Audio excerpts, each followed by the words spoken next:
All right, everyone, please give it up for our legendary Night of the Living Dead cast.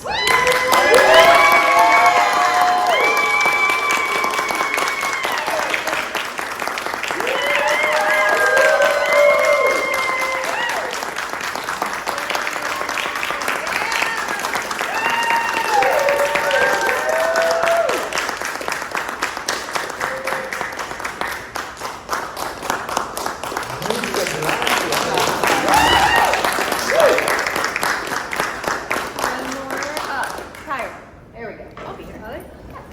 Awesome. Welcome, everyone. Welcome, Sharon, for the first time. So happy to have you here. So thrilling. I'm happy to be here all the time today.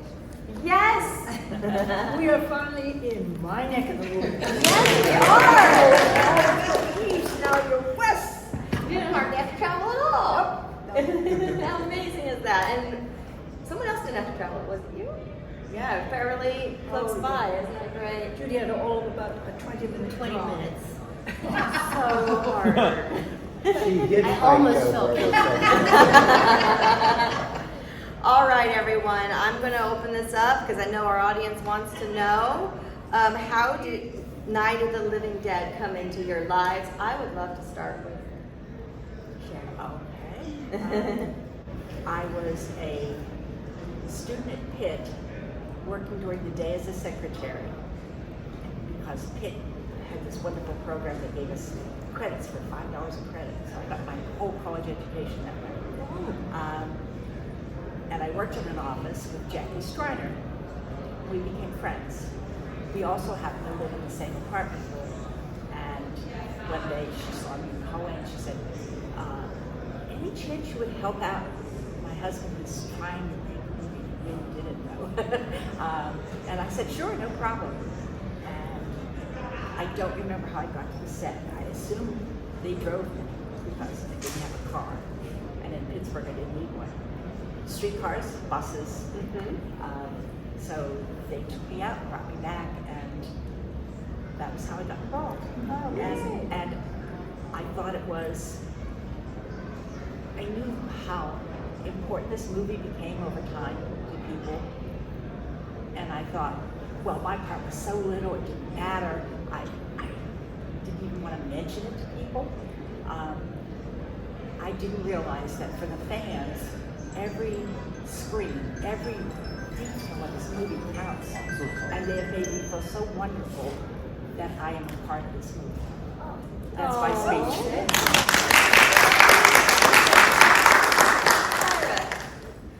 Oh, okay. Well, how I became involved, my dad was Carroll Hardman, who was one of the producers, and he was also Harry Cooper, so he played my father as well. So that's how I got involved.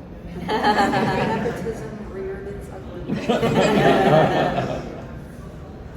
Well, I worked for Russ and George and Jack and Gary, and they saw me every day. And I think everybody I knew was in the film in some fashion.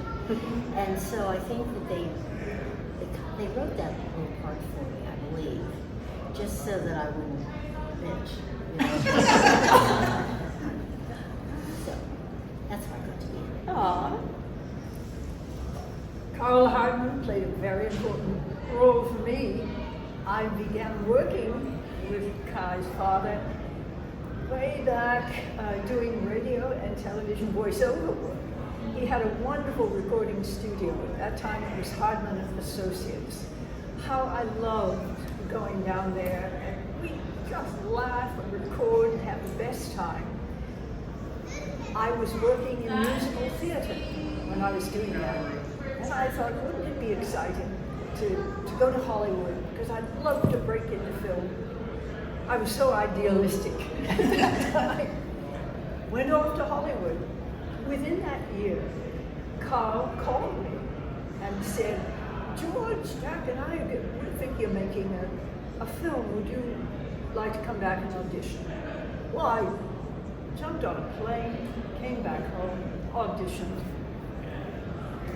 came away with Barbara, and I cannot tell you how thrilled I I am to this day that George allowed me to play Barbara. That's how I got the role. And last but not least, Well, about 8 years before Night of the Living Dead, George and I was an actor trying to find work.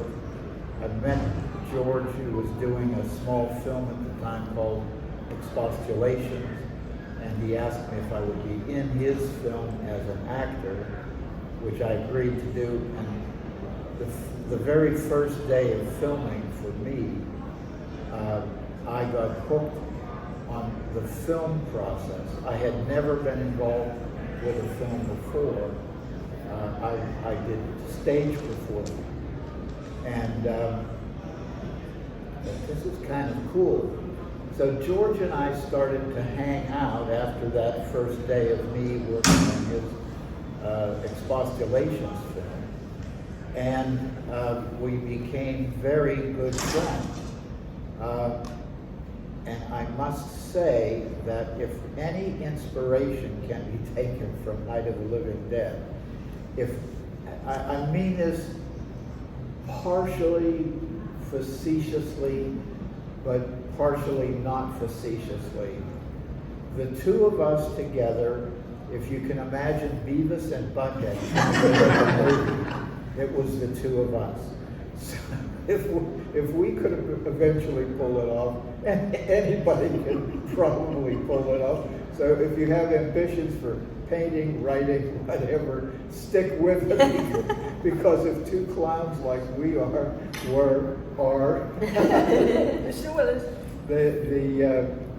anybody can do it. So we made our livings by doing everything, literally everything, from showing. We opened a small business called The Latent Image. One of our very, very early jobs, this is no exaggeration, was to take photographs of flower arrangements for Jewish holidays.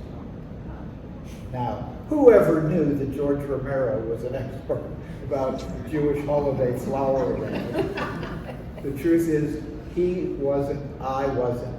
We hired a photographer who turned out to be Bill Heinzman, who was the #1 zombie in the movie. He was a still photographer in the Navy, and we introduced him to our client who needed these flower arrangements photographed, and that's how we pulled that one off. But we also did everything from, we showed movies in bars on the south side of Pittsburgh. We persuaded the bar owner that showing movies on Thursday nights was a good way to attract new business and blah, blah, blah. From that kind of thing to taking a shot at making TV commercials, documentaries, anything that needed to be filmed, we figured we could figure out a way to do it. So that's how I met George, and after 8 years of slaving in the vineyards, we finally, the ambition was always to do what we called a real movie. A real movie being a movie that you had to show up in a theater to see. And in 1967, we finally got our chance to do that. And Night of the Living Dead was released in 1968, and that was the byproduct of our first real movie.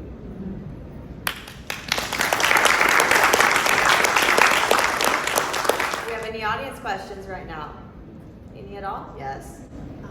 So what was it like, I know there was a Beavis and Butthead dynamic, but what was it like working with George Romero?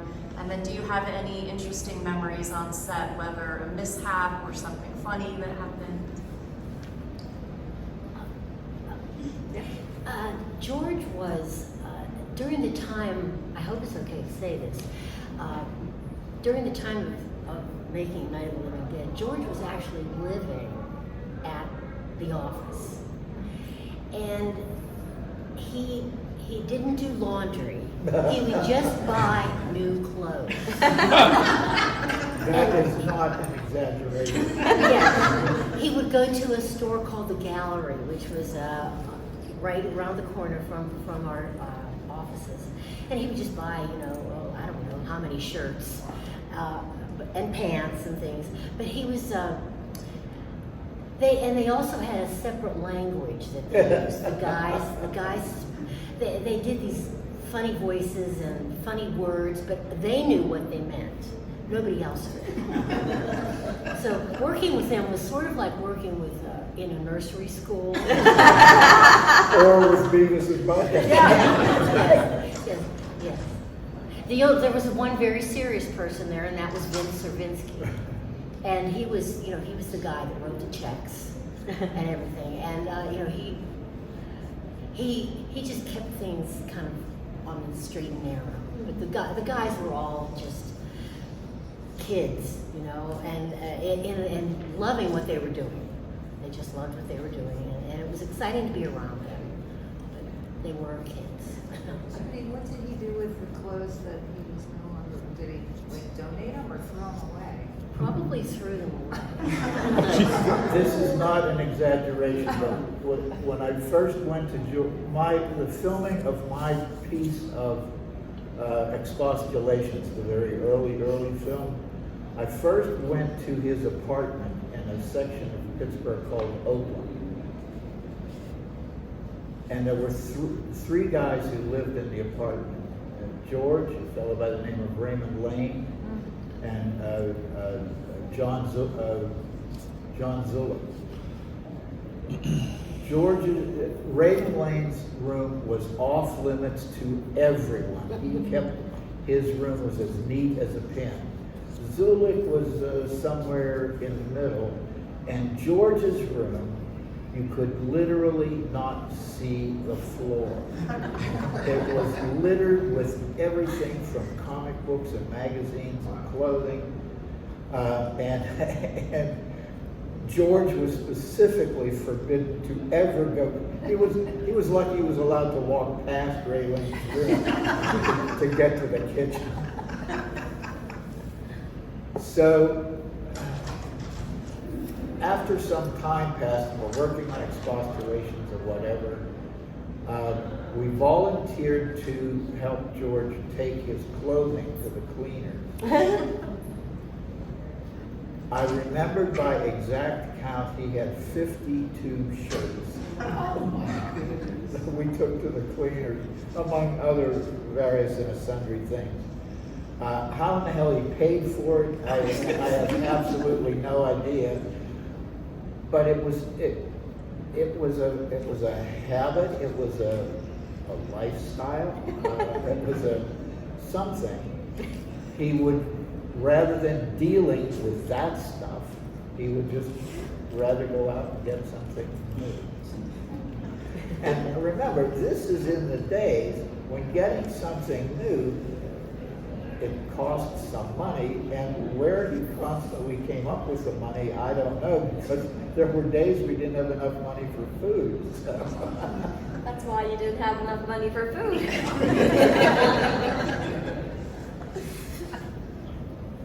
Did anyone else want to answer that? Working with George? I had an incident. If I've said this or you've heard it, just tell me to time out.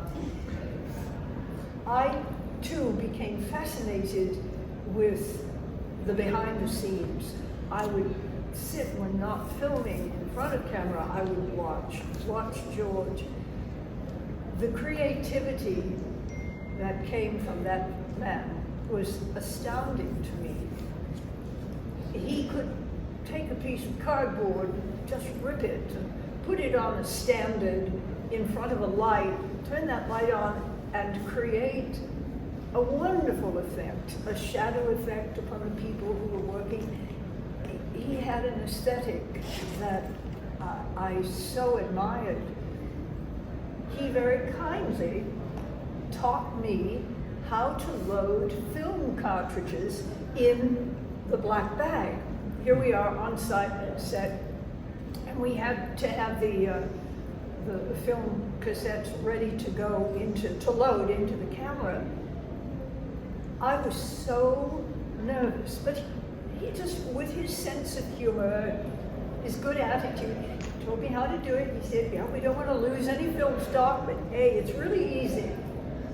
The first time, he took one of the cassettes that I had loaded, put it in the camera, and it worked. I was thrilled that I had done the job right. But I don't recall we had a real dirty set. He must have been quite... That's because Vince Cervinsky was in charge. Vince, by the way, if you recall, was the fellow who shot Ben at the end of the movie. That was Vince. So everyone really was involved. Everyone behind the scenes was involved. Yeah. In part. Absolutely. Makeup, no matter if you were had a major part, we did makeup, we gathered water for the toilet upstairs because it didn't flush. It was a kick doing the film. As Sharon mentioned earlier, that my wife at the time, we lived in the same apartment building as Sharon. And we knew that there were certain days that we were going to need more ghouls. We didn't call them zombies, we called them ghouls. And the call went out, we needed people for those days. And I said, one of our neighbors has offered, and he said, can she walk? I said, yes, she can walk. He said, bring her on down. We had gourmet chefs, we had owners of Ford dealerships, we had fathers, mine, was in the posse sequence.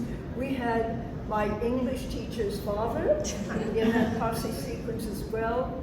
Daddy's golf buddies came. We just corralled to help us out. Is this person breathing? Yeah. Well, you know, George didn't really direct me in, the two scenes that I had. I think he felt more comfortable, or he thought I would feel more comfortable with my dad directing me, which was exactly wrong. Right. Because I was, like, oh my God, my dad, if I screw up, like, I'm dead. And I was not afraid of George. So, but, what I do remember is George taught me how to curse like a sailor. So that was at age 9. I didn't, really put it into use until several years later, but now I'm quite adept. His legacy. That's it. I didn't know him. No. But from what everyone says, I wish I did. Yeah, wonderful. Very nice. Porter Green Book. My question is, I've always wanted to get your perspectives on this particular question. With the copyright mishap of the film, of course, there was a monetary penalty which George and the producers of the film suffered. But on the other hand, do you feel that it was a bit of a blessing that the film was able to reach the households that it did? The fact that millions upon millions of people were able to see this independent film that may not have been able to see. I wonder, how do you all feel about that particular aspect of the lore of the film with it not being copyrighted? I can tell you from a first-hand perspective is, first of all, the blunder was not ours. However, it was a devastating blunder that lived with Night of the Living Dead for most of its existence.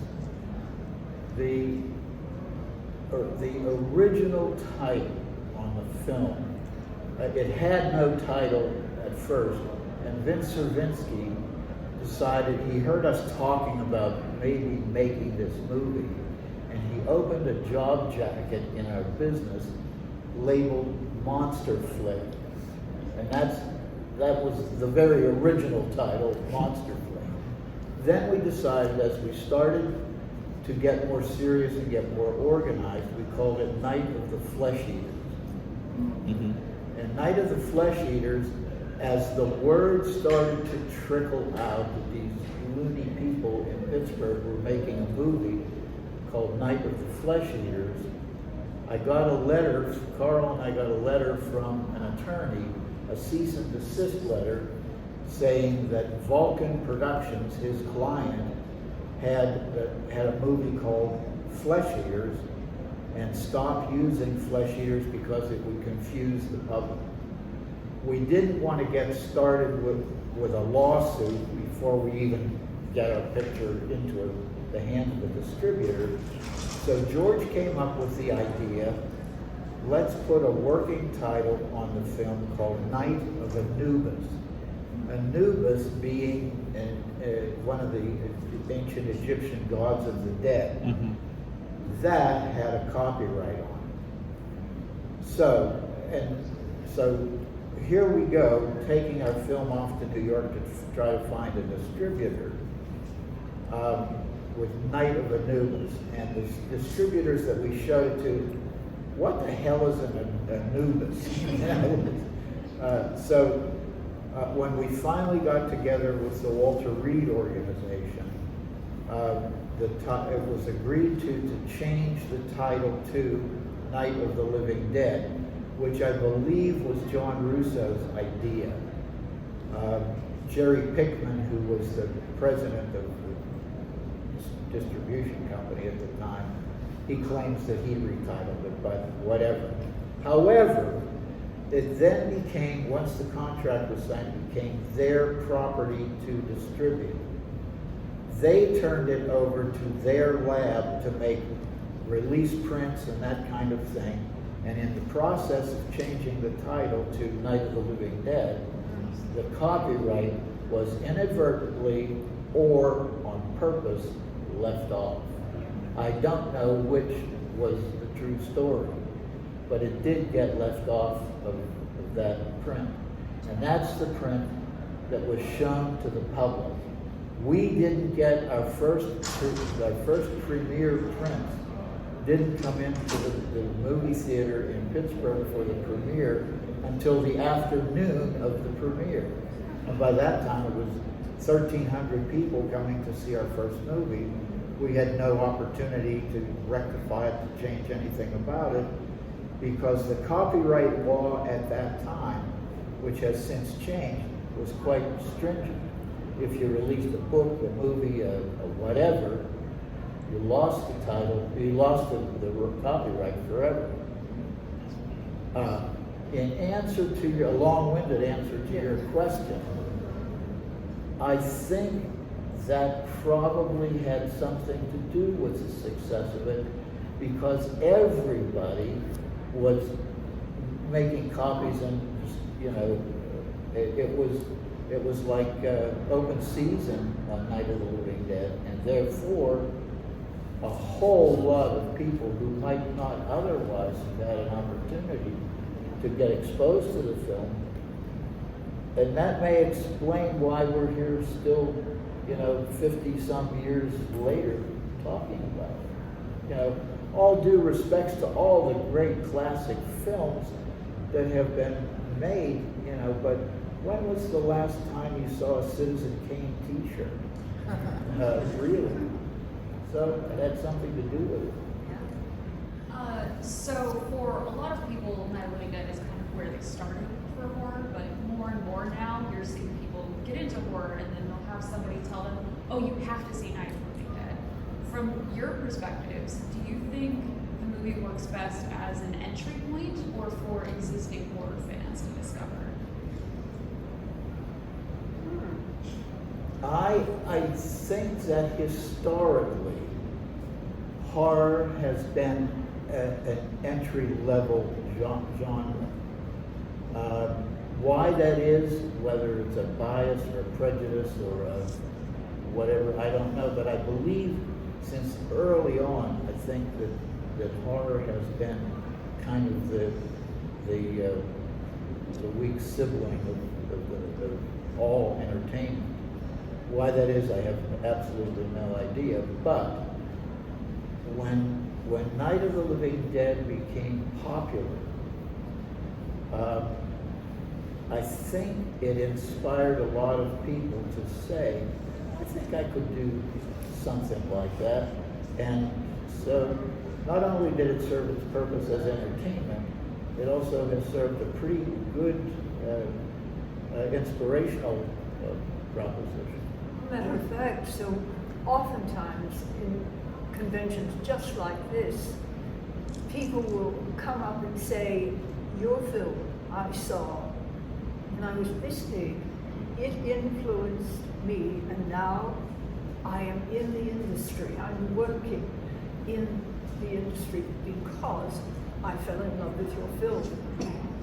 I've heard that so often, and it's a thrill that our little film had such an impact on people who have gone on to create their own dreams. And this was our dream. I got a wrap-up question. I like to close with this because everyone says, you guys included, how wonderful he was. Memories or stories you want to share about Dwayne? Yeah, I can talk about John. I had just one scene with him, and that was when my character had come up out of the basement, and I tried to attack him, and he had to like push me over toward the couch, and he was very concerned about doing that. He was a really gentle person, and I felt really comfortable around him, more so than almost anybody else on set, including my father. I was, for whatever reason, I was very drawn to Dwayne. He had this sort of calm, like this zen thing about him, and I guess I must have developed some sort of crush or love or something for him, because, and I don't even think I was aware of that, but I cared for him a lot, and I really hadn't been around him much. And when we had the day of the premiere, all of the female cast were sent roses, turns out by Image 10. But when they arrived at my house the afternoon of the premiere, my mother answered the door, and she said, "Oh, Kyra, these flowers have come for you." I'm like, a dozen roses? Like, I was 10 years old then, and at that time, who gives a 10-year-old a dozen roses? and I said to my mother, I guess she hadn't read the card yet or whatever, but I said, "Are they from Dwayne?" And she said, "Oh, maybe they are. I don't know." And she never let on, once she read the card, that they were from Image 10. She never told me that. So she let me believe that they were from Dwayne. Years. So, it was, obviously, like, I felt something for Dwayne. So he never knew that, of course, because I never ever saw him again. My dad was good friends with him. My dad saw him several times afterwards when we would go to New York, but I never saw him again, and I'm disappointed. No. Did you ever have any experiences on or off? I didn't meet him. No. You were just there looking pretty as a zombie? Right. And by the way, not a house dress. Not a house dress. She was wearing a shirtwaist dress. A shirtwaist dress? There was a big difference. What's the difference between a shirtwaist dress and a house dress? Because I'm ignorant. A shirtwaist is more fitted. A Oh, house dress okay. is just like this Probably, loose yeah. kind of schmata. Got it. So, Got it. yeah. I took offense. Yeah. Slight. Yeah, you Slight. My most vivid recollection of Dwayne was just him sitting in a director's chair, reading outside, sitting under a tree. He was very studious. He was very elegant. He was a delightful man to be around. He didn't have to be talking all the time. He was perhaps very reserved, a very reserved gentleman. Gentleman is the word that I think of when I think of Dwayne. Everything that we've heard so far about him, the gentleness, the elegance, if you will, the wonderful way of speaking was all Dwayne. When we worked together, we were very serious together. It was two actors coming together for scenes. I guess I was just so focused on wanting to do the scene so well with him. Our focus with each other was, let's do this, let's do it right. It was always serious, down to business. But I can remember Kai saying that her father and Dwayne were such good friends. Even though Dwayne and I didn't share that kind of ease and enjoyment and even sense of humor, I watched Carl and Dwayne sit together.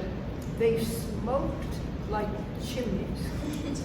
They would talk and would laugh. That's when I saw that side of Dwayne that I really never worked with or interacted with on screen, but he and Carl had that wonderful friendship. Originally, our friend Rudy Ritchie was supposed to play the character of Ben, and we were introduced to Dwayne, who was from a community just outside of Pittsburgh, but we didn't know him. A mutual friend, Betty Ellen Haughey, introduced us to Dwayne because she met him in New York. He was off in New York. He had left Pittsburgh and was off in New York making a living and teaching and so forth. And she said, my friend, Dwayne Jones, this is in the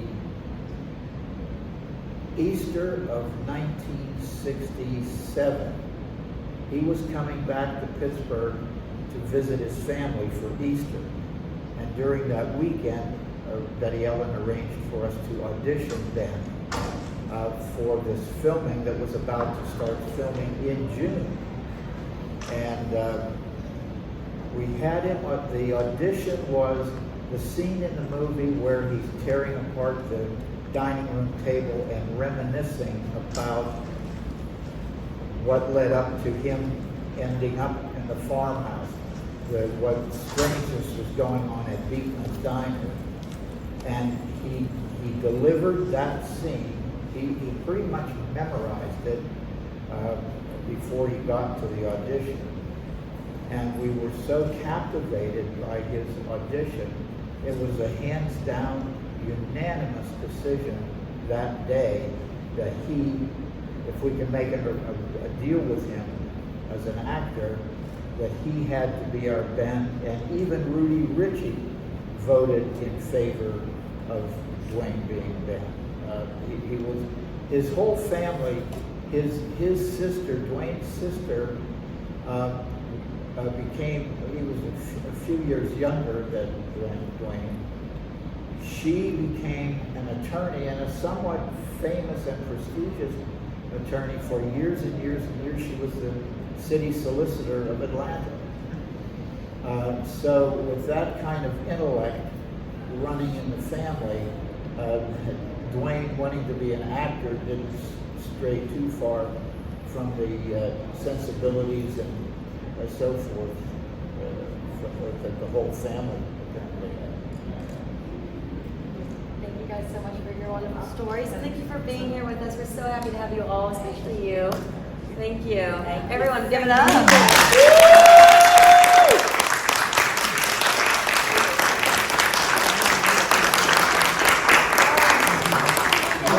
One final thing to keep in mind. We made the best movie that we could make under the circumstance and the time. But it is you and thousands and thousands and thousands of other people have made it what it is.